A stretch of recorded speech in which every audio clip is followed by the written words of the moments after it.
Iran Israel মহাযুদ্ধ ধ্বংসের শুরু নাকি শেষ? শেষ পর্যন্ত দেখুন, শেষে আকর্ষণীয় বিষয়গুলো বিশেষভাবে আলোচনা করা হয়েছে। বন্ধুরা, পৃথিবী কি এক ভয়াবহ তৃতীয় বিশ্বযুদ্ধের দিকে এগিয়ে যাচ্ছে? মধ্যপ্রাচ্যের আকাশ এখন বারুদের গন্ধে ভারী।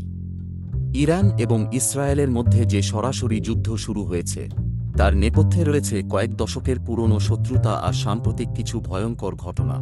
যুদ্ধের শুরুটা কোথা থেকে? এই সংঘাতের সূত্রপাত হঠাৎ করে হয়নি। দীর্ঘদিন ধরে ইসরায়েল এবং ইরান একে অপরের ওপর ছায়াযুদ্ধ চালিয়ে আসছিল। কিন্তু পরিস্থিতি নিয়ন্ত্রণের বাইরে চলে যায় যখন 2026-এর ফেব্রুয়ারির শেষে ইসরায়েল এবং আমেরিকা যৌথভাবে ইরানের ওপর অপারেশন রোয়ারিং লায়ন শুরু করে।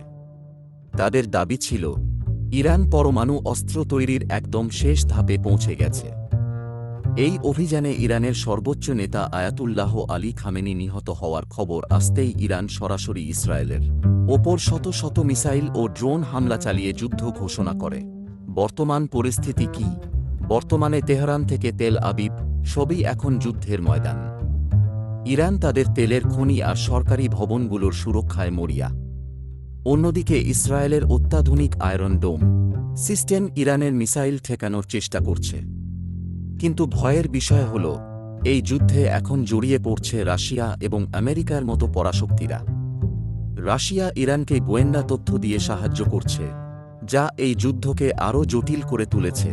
শেষ পরিণতি কি হতে পারে? সবাই এখন একটাই প্রশ্ন করছে, এই ধ্বংসলীলার শেষ কোথায়? বিশেষজ্ঞরা তিনটে বড় পরিণতির কথা বলছেন। যদি ইরান তাদের পরমাণু ক্ষমতা পুরোপুরি হারিয়ে ফেলে, তবে মধ্যপ্রাচ্যে ইসরায়েলের একাধিপত্য তৈরি হবে।